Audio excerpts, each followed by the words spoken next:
السلام علیکم ورحمۃ اللہ وبرکاتہ۔ ہم میں سے اگر کسی کے والدین میں سے کسی ایک کا انتقال ہو جائے، خواہ وہ ہمارے والد ہوں یا والدہ ہوں، تو جب ہم ان کو دفنانے کے لیے قبرستان جائیں اور قبر کے اندر ان کو اتارنے کے بعد ان پہ مٹی ڈال دی جائے، تو ہمیں چاہیے کہ ان کی قبر پہ کچھ دیر تک رک کر کے ہم ذکر و اذکار کریں، اللہ سبحانہ و تعالیٰ سے ان کے حق میں دعا استغفار کریں کہ اللہ سبحانہ و تعالیٰ ان کی مغفرت فرمائے اور جو منکر اور نکیر ہیں ان کے سوالوں کا جواب دینے میں ان لوگوں کو آسانی ہو جائے۔ اس لیے کہ جب بندہ قبر میں سلا دیا جاتا ہے تو وہ اس انسان کی طرح ہوتا ہے جیسے کوئی سمندر میں ڈوبتا ہوا آدمی ہو، اور سمندر میں ڈوبتا ہوا آدمی ایک تنکے کا سہارا ڈوبتا ہے، اور اس کے لیے حدیث میں بتایا گیا کہ جو اس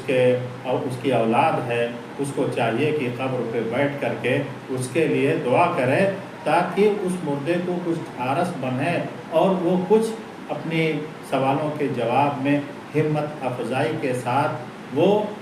سوالوں کا جواب دے سکے۔ وقت کتنا ہونا چاہیے اس کے بارے میں حدیث میں آیا ہے کہ جتنی دیر میں ایک اونٹ کو ذبح کر کے اس کے گوشت کو تقسیم کر دیا جاتا ہے اتنا ہی وقت انسان کو اپنے والد یا والدہ کے قبر پہ بتانا چاہیے، گزارنا چاہیے۔ فوراً ان کی قبر پہ مٹی ڈالنے کے بعد لوگوں کے ساتھ نہیں چل دینا چاہیے، بلکہ کچھ نہ کچھ جو ان کا حق ہے اپنی اولاد پر اس کو ادا کرنا چاہیے۔ اور سب سے زیادہ حقدار مردہ اس وقت ہوتا ہے جب وہ قبر میں ہوتا ہے اور اس کی اولاد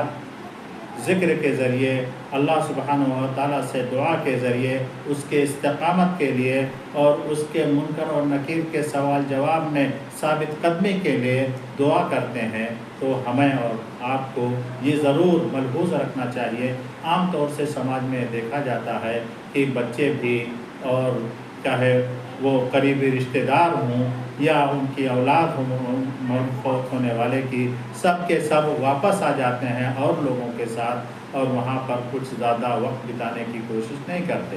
تو ہمیں یہ لحاظ رکھنا چاہیے، خاص طور سے اپنی والدہ ہیں، والد ہیں یا کوئی اور قریبی رشتہ دار ہے، تو ہم اس کی قبر پہ رک کر کے کچھ دیر تک اللہ سبحانہ و تعالیٰ سے اس کے حق میں اس کی ثابت قدمی کے لیے، اس کے استقامت کے لیے دعا کریں۔ یہی ہمارا منہج اور طریقہ ہونا چاہیے جو اللہ کے رسول صلی اللہ علیہ وسلم نے اپنی حدیث مبارکہ میں ہم کو بتایا۔